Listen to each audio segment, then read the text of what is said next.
आप double engine सरकार के बारे में काफ़ी बारी कह चुके हैं अपने स्पीचेस में। डबल इंजन सरकार से आप विश्वास जगाना चाहते हैं इलेक्टोरेट में कि विकास जल्दी हो जाएगा अगर दोनों तरफ मतलब सेंटर में भी और स्टेट में भी बीजेपी की सरकार रहेगी।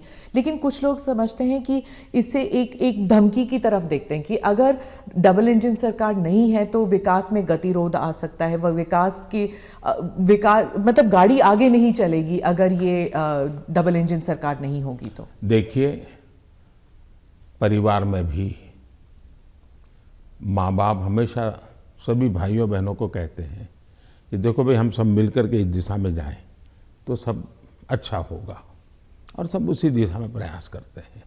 कोई एक दूसरे के विपरीत नहीं करता है।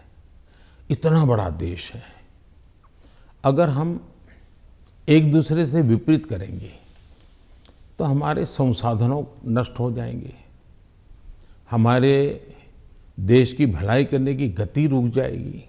और इसलिए देश के लिए बहुत आवश्यक है कि लोगों के कल्याण के काम हम मिल बैठ के करें और ज़्यादा तेजी से करें। और उसमें भी अगर हम राजनीति करने जाएंगे, मेरा राज्य है मैं मेरी मर्जी से करूंगा, ऐसा करेंगे तो कितना नुकसान होता है। मैं एक योजना बताता हूं। अब जैसे आयुष्मान भारत योजना, आयुष्मान भारत योजना गरीब जो बीमारी में है उसको 5 लाख रुपए तक बीमारी में स्वस्थ होने के लिए सहायता करता है। भारत सरकार करती है, पैसे भारत सरकार दे रही है। राज्यों को तो लेना है, देना कुछ नहीं है। कुछ राज्यों में अपनी अपनी योजनाएं हैं, हमें कोई इससे इतराज भी नहीं है। हम नहीं कहते कि योजना बंद करो, लेकिन इससे फायदा ये होता है कि मान लीजिए उत्तर प्रदेश का कोई नागरिक है और केरल गया हुआ है और वहां उसको कुछ हो गया, तो ये योजना ऐसी है कि केरल में भी उसको ट्रीटमेंट मिलेगी। उसको उत्तर प्रदेश में ही बीमार होगा तो लाभ होगा ऐसा नहीं, केरल में भी। इसका मतलब कि आयुष्मान भारत योजना से जोड़ना मतलब दोनों इंजन जुड़ जाएंगे तो गरीबों को लाभ होगा नहीं होगा। लेकिन कुछ राज्य ऐसे हैं जिनको लगता है नहीं, हम आयुष्मान भारत से नहीं जोड़ेंगे। दिल्ली में क्या ऐसी सरकार है। अब दिल्ली का नागरिक हिंदुस्तान के किसी कोने में जाएगा और वहां कुछ हुआ तो उसको वो लाभ नहीं मिलेगा। अब क्या कारण है कि इसका विरोध किया जा रहा है। उसी प्रकार से हमने one nation one ration card क्यों किया कि भाई कोई भी मजदूर हिंदुस्तान के किसी भी कोने में जाएगा, एक ही राशन कार्ड होगा। अगर वो महाराष्ट्र में है तो भी उसको free price fair price shop से उसको अनाज मिल जाएगा। अब 2 राज्य ऐसे निकले जिनको सुप्रीम कोर्ट को डंडा मारना पड़ा, कहना पड़ा कि भाई one nation one ration card गलत क्या है, तुम लागू करो। अब इसलिए हम कहते हैं कि डबल इंजन की सरकार होती है तो गरीबों को सबसे ज्यादा लाभ होता है। अब जैसे जीएसटी कानून आया, पहले हमारे देश में हर जगह पर टैक्सेशन की सिस्टम इतनी अलग अलग थी कि विदेश के निवेशक जो होते थे उनको बहुत दिक्कत होती थी। भाई हमें एक राज्य में अगर कारखाना लगाते हैं तो हमें वहां इस प्रकार का प्रॉब्लम होता है, दूसरे में लगाते हैं तो दूसरा होता है। अब जीएसटी होने के कारण उनको भी सहूलत हो गई। तो हम जो ये कह रहे हैं कि भाई डबल इंजन की सरकार, हम ऐसी व्यवस्थाएं करें, अपनी विविधता को बनाए रखना है। भारत की विविधता ही उसकी ताकत है, लेकिन व्यवस्थाओं को भी बनाए रखना है। और इसलिए हम कहते हैं कि जब डबल इंजन लगता है तो ताकत बहुत बढ़ जाती है, हमारी शक्ति वेस्ट नहीं होती है। हमें इसका उपयोग सिर्फ और सिर्फ देश का कल्याण, गरीबों का कल्याण, देश के युवाओं का भला, इतना ही हमारा अर्थ है। आप विविधता की रिस्पेक्ट के बारे में बात करते हैं, लेकिन राहुल गांधी और सिर्फ राहुल गांधी नहीं, स्टैलिन, केसीआर, महबूबा, ममता सब कहते हैं कि आपकी पार्टी जो है उस विविधता को रिस्पेक्ट नहीं करती। इसलिए चाहे बंगाल हो या आंध्रा, तमिलनाडु, केरला और कश्मीर, इन सभी राज्यों में बीजेपी कहीं घुस भी नहीं सकती है, सरकार बना नहीं सकती है, क्योंकि एक सेंट्रिस्ट, एक स्ट्रांग व्यू पॉइंट वाली पार्टी है जो रीजनल एस्पिरेशंस को नहीं समझती। पहली बात ऐसी है कि भारतीय जनता पार्टी एक ऐसी पार्टी है जिसका ये मत है कि देश के विकास के लिए हमें रीजनल एस्पिरेशंस को एड्रेस करना ही चाहिए। और देश में मैं पहला मुख्यमंत्री हूं जो इतने लंबे समय तक राज्य का मुख्यमंत्री रह करके आया हूं, और इसलिए राज्य के एस्पिरेशंस क्या होते हैं, राज्य की आवश्यकताएं क्या होती हैं, इसका मुझे भली भांति समझ है। और इसी के कारण हम हिंदुस्तान के सभी राज्यों की भला, अब देखिए मैं दुनिया के मेहमान आते हैं तो पहले उनको दिल्ली में ही आना और जाना हो जाता था, मैं ऐसा नहीं करता हूं। आप ट्रंप को लेके गुजरात? मैं उनको अलग अलग जगह पर, मैं चाइना के राष्ट्रपति को ले गया तमिलनाडु, मैं फ्रांस के राष्ट्रपति को ले गया उत्तर प्रदेश, मैं जर्मन चांसलर को ले गया कर्नाटका, और तब तो कांग्रेस की सरकार थी। किसकी सरकार? हाँ, इस देश की शक्ति को उभारना, इस देश के हर राज्य को प्रोत्साहन मिलना, यही हमारा काम होता है। अब यूएन में जाकर मैं तमिल भाषा में कोट करता हूं तो दुनिया को गर्व होता है कि भारत के पास दुनिया की सबसे पुरानी भाषा है। पहले कोई बोलता ही नहीं था, और इसलिए तो मैं हर एक को साथ लेकर के चलने का प्रयास करता हूं, और मैं मानता हूं वही रास्ता है। हम विविधता में एकता के दर्शन करते हैं, लेकिन आज दुर्भाग्य से कुछ नेता अपने निजी स्वार्थ के लिए विविधता को एक दूसरे के साथ विरोध के लिए सीड्स के रूप में उपयोग कर रहे हैं। ये बहुत बड़ा दुर्भाग्य है। हमें विविधता में से एकता को पनपाना है। तो आप कह रहे हैं इससे अलगाववाद बढ़ेगा?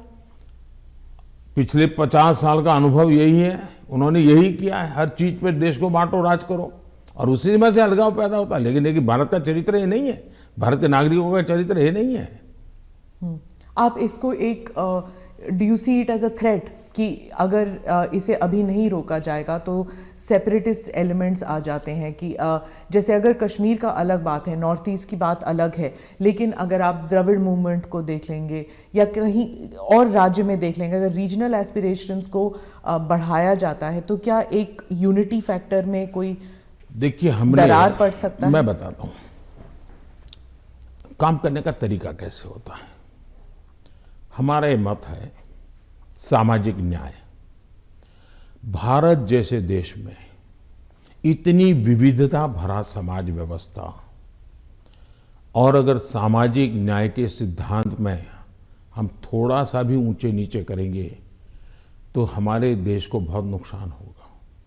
इसलिए समाज का छोटे से छोटे तबके के व्यक्ति को भी विकास में पूरा सहयोग मिलना चाहिए और विकास के लिए अवसर मिलना चाहिए। जैसे समाज के अंदर सामाजिक न्याय की आवश्यकता है, वैसे ही राष्ट्र में भी कोई एक इलाका बहुत आगे बढ़ जाए और कोई इलाका पीछे रह जाए तो कभी भी देश का भला नहीं होगा। हमारे यहाँ सर्वांगीण विकास होना चाहिए, सर्वसमावेशक विकास होना चाहिए, सर्वस्पर्शी विकास होना चाहिए, सर्वहित में विकास होना चाहिए। और इसलिए हम एक विषय लेकर के आए जिसमें भी मैं देख रहा हूं कि सभी राज्य हमारे साथ मिलकर के कंधे से कंधा मिलाकर के काम कर रहे हैं। एक राज्य नहीं कर रहा है, ये दुर्भाग्य है, बाकी सब राज्य कर रहे हैं। क्या है? हमने देखा कि हिंदुस्तान में 100 से थोड़े ज़्यादा कुछ जिले ऐसे हैं कि जो राज्य की एवरेज से भी बहुत पीछे हैं। हर प्रकार से वहाँ का धन तो सब राज्य जिलों को समान मिलता है, तो ऐसा क्यों होता है?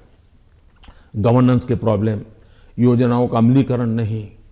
हमने ऐसे जिलों को एस्पिरेशनल जिलों के रूप में आइडेंटिफाई किया और राज्य सरकारों की सहमति से किया। करीब 110-115 जिले हैं और उस पर हमने स्पेशल फोकस किया। मैं खुद जिलों से बात करता हूँ, उन जिलों में कल्याणकारी योजनाएं ज़्यादा से ज़्यादा पहुँचे। मैं राज्य सरकारों को प्रार्थना करता हूँ कि वहाँ यंग अफसरों को लगाइए, आईएएस अफसरों को, प्रमोटेड अफसरों को या रिटायर्ड एज वाले लोगों को वहाँ मत भेजिए, यंग लोगों को लगाइए। और मैंने देखा कि सभी राज्यों ने मेरी इस बात को माना, यंग अफसरों को लगा। दूसरा मैंने कहा बार बार ट्रांसफर मत कीजिए, उनको वहाँ रहने दीजिए 3 साल, उनको कहिए कि तुम काम करो, बाद में तुम्हें अच्छा पोस्टिंग देंगे। सभी राज्यों ने मेरी मदद की और आज ये जो एस्पिरेशनल डिस्ट्रिक्ट है वो राज्यों की एवरेज से भी कुछ तो आगे निकल रहे हैं, कई पैरामीटर में आगे निकल रहे हैं। अब देश का भला हो रहा है। तो मेरा फेडरलिज्म में छोटे से छोटी इकाई का भी भला हो। अब जैसे ऑप्टिकल फाइबर नेटवर्क हिंदुस्तान के हर गांव में जाना चाहिए। हम लगे हैं, पैसे लगा रहे हैं, पूरी ताकत लगा रहे हैं। क्यों? हमें तो पूरे देश को ऊपर लाना है। यही तो रीजनल एस्पिरेशंस को एड्रेस करने का हमारा तरीका है। ये बात चलती है कि ये मोदी दी एडमिनिस्ट्रेटर है। अब अगर आप मोदी द पॉलिटिशियन के बारे में बात करूं तो जो पोलराइजेशन हमारे सोसाइटी में है वो हर इलेक्शन में उभर कर आती है, जाति के नाम पर हो या धर्म के नाम पर हो। कोई ना कोई किस्सा ज़रूर हो जाता है इलेक्शन से पहले। तो मोदी दी एडमिनिस्ट्रेटर आपने बता दिया आपने क्या क्या किया है, मोदी द पॉलिटिशियन नहीं कर पाया है अभी तक। पहली बात है कि भारतीय जनता पार्टी, उसका मंत्र है सबका साथ, सबका विकास, सबका विश्वास और सबका प्रयास। हमने हमारे इन सिद्धांतों को कभी बदला नहीं है। आपने मेरे मुंह से सैकड़ों बार इसको सुना होगा और मैं तो देख रहा हूं इन दिनों दुनिया के देश भी मेरे इस वाक्य का अपनी भाषा में ट्रांसलेशन करके सुनाते हैं कि मोदी इन सिद्धांतों पे काम करते हैं। और इसलिए हम मानते हैं कि सबका साथ यही हमारा मंत्र रहा, हम करते हैं। समाज व्यवस्था तो है ही है, इसको तो कोई नकार नहीं सकता है। लेकिन हैरानी तब होती है जब मैं देख रहा हूं मीडिया में हम समाज को कोई दबा कुचला वर्ग हो उसकी चिंता हमको करनी चाहिए, क्यों नहीं करनी चाहिए। लेकिन हम कहेंगे भाई इस समाज में अगर पंथ के आधार पर देखें तो इस संप्रदाय में इस प्रकार की जाति व्यवस्था का वर्णन करेंगे और इस समाज में हम कभी नहीं करेंगे। क्या वहाँ भी समाज के और वर्गों में जातियाँ नहीं हैं, ऊंच नीच नहीं है, वहाँ पर बैकवर्ड नहीं। अब जैसे मेरे यहाँ गुजरात में मुस्लिम संप्रदाय में मैं समझता हूँ कि 70 जातियाँ ऐसी हैं जो ओबीसी हैं और मेरे गुजरात में जब मैं था उनको ओबीसी की कैटेगरी में बेनिफिट मिलता था। लेकिन कभी मैं मीडिया में नहीं देख रहा हूँ कि भाई वहाँ कितने ओबीसी को टिकट मिला, वहाँ कितने पिछड़ों को टिकट मिला, कुछ नहीं। तो ये इस प्रकार की राजनीति कौन करते हैं जी? क्या इसे बाहर आना चाहिए कि नहीं आना चाहिए? हम टिकट देंगे तो भी जाति के आधार पर बंटवारा शुरू कर देते हैं, ये इसी भाषा में वर्णन करते हैं। किस जाति का कितना वोट मिलेगा ये भी कह रहे हैं। हम ये सारी भाषा को बदलना चाहिए और इसलिए सबका साथ सबका विकास हम उसी मंत्र को लेकर के चलना चाहते हैं, ताकि हमारा मत है कि देश की एकता देश को आगे ले जाने के लिए बहुत आवश्यक है। पर जो अल्पसंख्यक हैं वो दरार में गिर जाते हैं, वो जो फिशर्स होते हैं उनमें गिर जाते हैं। जो वो आपने तो कई सारे उदाहरण दे दिए जहाँ पर वो जैसे आपने कहा कि कार्ड यहाँ पर भी इस्तेमाल हो सकता है, वहाँ पर भी इस्तेमाल हो सकता है, बहुत सारी योजनाएं हैं। लेकिन जब ऐसे पोलराइजेशन की जो किस्से हो जाते हैं तब क्या होता है, मीडिया में भी आ जाता है। और जब मीडिया में आता है minorities are not safe in India, international media में भी आ जाता है। जो पूंजी निवेश करना चाहता है बाहर बैठ के वो सोचता है यहाँ पॉलिटिकल अनरेस्ट है, मैं क्यों यहाँ पर पैसे लगाऊं। तो एक आज विश्व में भारत ने अपनी एक अच्छी पहचान भी बनाई है और वो मीडिया की ताकत से भी आगे निकल गई है।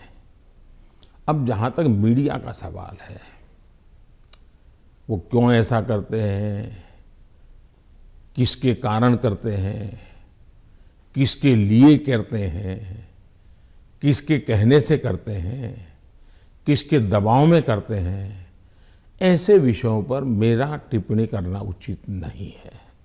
लेकिन मेरा इतनी समझ जरूर है कि मीडिया वर्ल्ड में भी एक बहुत बड़ा कंपटीशन है।